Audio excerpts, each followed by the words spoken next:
Assalamualaikum warahmatullahi wabarakatuh. Perkenalkan, nama saya Canda Widya Santika dari kelas 4D. Di sini saya akan membahas atau sedikit menjelaskan mengenai vaksin HPV.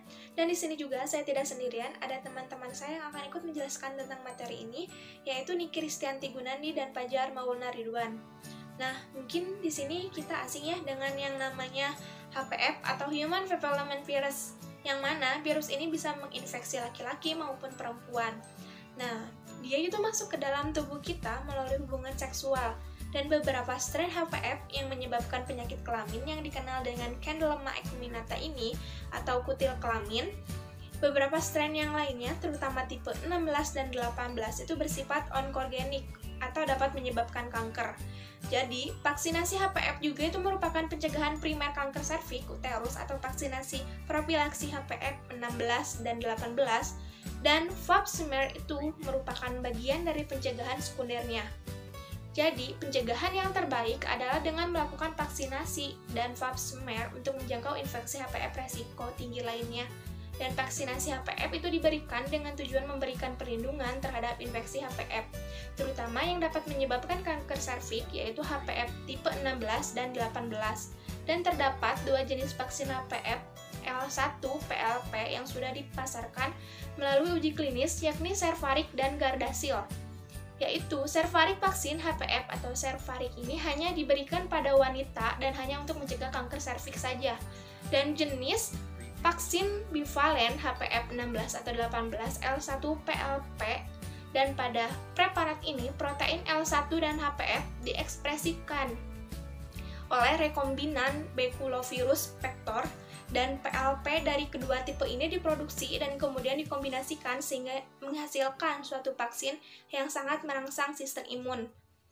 Preparat ini juga diberikan secara intramuskular dalam 3 kali pemberian, yaitu pada bulan pertama, kemudian diteruskan pada bulan ke-1 dan ke-6, dan masing-masing itu 0,5 mg Gardasil. Vaksin HPV juga Gardasil dan dapat diberikan pada pria maupun wanita, dan fungsinya untuk mencegah kanker serviks, kanker vagina, atau kanker vulva pada wanita, lalu kutil genital pada pria maupun wanita. Adalah vaksin quadrivalent yang nama protein L1 dari PLP HPV tipe 6, 11, 16, atau 18 ini diekspresikan lewat suatu rekombinan vektor Saccharomyces cerevisiae. Dan vaksin ini tidak mengandung thimerosal atau antibiotik, jadi vaksin ini seharusnya disimpan pada suhu ruangan 20 atau 80 derajat Celcius. Nah, mungkin untuk etiologi dan efek sampingnya akan dijelaskan oleh Niki Ristianti Gunadi. Selanjutnya, saya Niki Ristianti Gunadi akan menjelaskan tentang etiologi dari vaksin HPV. Untuk yang pertama yaitu kanker serviks. Etiologi dari kanker serviks terbanyak adalah infeksi virus HPV, terutama tipe 16 dan 18. Tetapi tidak semua wanita yang menderita infeksi virus HPV berkembang menjadi kanker serviks. Faktor-faktornya diantaranya yang pertama riwayat seksualnya, kedua merokok, ketiga yaitu dengan penggunaan pil KB. Lalu yang kedua yaitu kanker vulva dan vagina. Etiologi kanker vulva masih belum diketahui secara pasti, namun diketahui bahwa faktor risiko penyakit kanker vulva ini adalah dari multifaktorial. Lalu yang ketiga yaitu kanker anus. Penyakit ini muncul dan berkembang dari adanya mutasi atau perubahan gen. Gen yang bermasalah akan merusak sel-sel yang sehat dan memengaruhi fungsinya di dalam tubuh. Yang keempat yaitu kondiloma acuminata. Yaitu penyebab dari kondiloma acuminata adalah HPV yang merupakan virus deoxynucleic acid atau disebut juga dengan DNA. Kecil dari famili Pavoviridae. HPV virion tidak mempunyai envelop berdiameter 55 nanomikro dan mempunyai kapsid icosahedral. Lalu yang terakhir yaitu respiratory papillomatosis berulang. Penyakit ini disebabkan oleh infeksi human papillomavirus atau HPV. Ada sekitar 200 jenis HPV yang ada, di mana tipe HPV virus atau HPV. Ada sekitar 200 jenis HPV yang ada, di mana tipe HPV 6 dan HPV 11 adalah virus yang sering ditemukan pada papilloma laring. Pembahasan selanjutnya yaitu efek samping dan kontraindikasi dari vaksin HPV. Efek sampingnya ada 7, diantaranya yang pertama yaitu gangguan pada lokasi penyuntikan.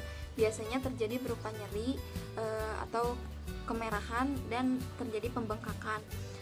Kejadian indurasi dan parestesia lokal pada lokasi penyuntikan ini merupakan yang jarang terjadi. Lalu yang kedua yaitu gangguan pada sistem syaraf, diantaranya nyeri kepala dan pusing. Yang ketiga yaitu gangguan pada sistem pencernaan, bisa berupa mual, muntah, diare, dan sakit di area perut. Yang keempat yaitu gangguan pada kulit dan jaringan subkutan, berupa gatal, ruam kulit, dan urtikaria. Yang kelima, gangguan pada sistem otot, rangka, dan jaringan ikat, diantaranya mialgia dan artalgia. Lalu gejala infeksi diantaranya demam dan infeksi saluran pernapasan bagian atas, namun biasanya yang ini jarang terjadi. Untuk yang terakhir yaitu pingsan, bisa terjadi 30 menit setelah vaksinasi. Lalu untuk kontraindikasinya yaitu adalah pada pasien yang memiliki reaksi hipersensitivitas seperti riwayat alergi atau riwayat anafilaksis terhadap vaksin HPV atau komponen dari vaksin HPV itu sendiri. Saya Fajar Maulana Ridwan. Saya akan memaparkan tentang etiologi vaksin HPV. Nah, etiologi vaksin HPV yang pertama ada kanker serviks. Etiologi kanker serviks terbanyak adalah infeksi virus HPV, terutama tipe 16 dan 18. Tetapi tidak semua wanita yang menderita infeksi virus HPV berkembang menjadi kanker serviks. Beberapa faktor resiko lain mempengaruhi perkembangan infeksi virus HPV ini menjadi kanker serviks. Yang pertama, faktor resiko kanker serviks dari gaya hidup yaitu riwayat seksual. Lalu ada ketika seorang merokok, ia dan orang di sekitarnya terpapar banyak bahan kimia penyebab kanker yang mengaruhi organ, dan selain paru-paru, molekul berbahaya ini diserap melalui paru-paru dan dibawa dalam pembuluh darah ke seluruh tubuh. Wanita yang merokok 2 kali lebih berisiko terkena kanker serviks daripada wanita bukan perokok. Lalu yang ketiga ada kanker vulva dan vagina. Etiologi kanker vulva masih belum diketahui secara pasti. Namun diketahui bahwa faktor risiko kanker vulva adalah multifaktorial. Faktor risiko kanker vulva adalah sebagai berikut. Yang pertama, usia lanjut. Lalu infeksi HPV subtipe 16, 18, 31, dan 23. Lalu ada lesi prekanker. Yang keempat merokok. Yang kelima imunodefisiensi. Nah, untuk selanjutnya ada kanker anus. Penyakit ini muncul dan berkembang dari adanya mutasi atau perubahan gas, gen yang bermasalah atau merusak sel-sel yang sehat dan mempengaruhi fungsinya dalam tubuh. Berikut adalah faktor-faktor pemicu munculnya penyakit ini. Yang pertama, usia, jenis kelamin, pernah atau sedang menderita kanker serviks, lalu infeksi human papillomavirus atau HPV, sering bergonta-ganti pasangan seksual, lalu memiliki sistem imun tubuh yang buruk. Selanjutnya, kondiloma acuminata. Penyebab kondiloma acuminata adalah HPV, yang merupakan virus deoksynukleik acid atau DNA. Kecil dari famili Panovirus HPV, Iviro tidak mempunyai envelope berdiameter 50 mm. Lalu selanjutnya ada respiratory papillomatosis berulang. Penyakit ini disebabkan oleh infeksi human papillomavirus atau HPV. Nah, selanjutnya ada kuratif vaksin HPV. Yang pertama, jauhi kebiasaan merokok. Wanita yang memiliki kebiasaan merokok berisiko terkena kanker serviks lebih besar dibandingkan dengan wanita yang tidak merokok. Rokok menyebabkan sistem kekebalan tubuh lebih rentan melawan virus HPV. Rokok juga mengandung zat karsinogen yang dapat meningkatkan aktivitas virus HPV di leher rahim. Lalu, konsumsi makanan sehat, berolahraga, dan lakukan seks aman. Gunakan kondom agar dapat mengurangi risiko terkena virus HPV. Hindari melakukan hubungan seks dengan pasangan yang berganti-ganti.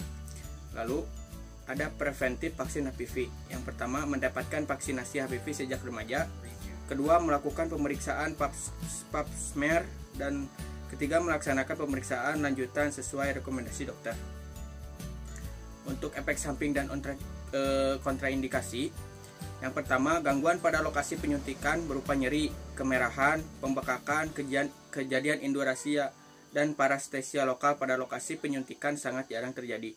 Kedua, gangguan pada sistem saraf, diantaranya nyeri kepala dan pusing. Ketiga, gangguan pada sistem pencernaan berupa mual, muntah, diare, dan nyeri perut. Keempat, gangguan pada kulit jaringan subkutan berupa gatal, ruam kulit, dan urtikaria. Kelima, gangguan pada sistem otot, rangka, dan jaringan ikat, diantaranya mialgia dan arthralgia. Yang keenam, gejala infeksi, diantaranya demam dan infeksi saluran pernapasan bagian atas. Yang ketujuh, pingsan bisa terjadi sampai 30 menit sesudah vaksinasi apapun. Lalu kontraindikasi vaksin HPV. Kontraindikasi vaksin HPV adalah pada pasien memiliki reaksi hipersensitivitas seperti riwayat reaksi alergi atau riwayat anafilaksis terhadap vaksin HPV atau komponen dari vaksin HPV. Mungkin cukup sekian pemaparan dari saya. Assalamualaikum warahmatullahi wabarakatuh.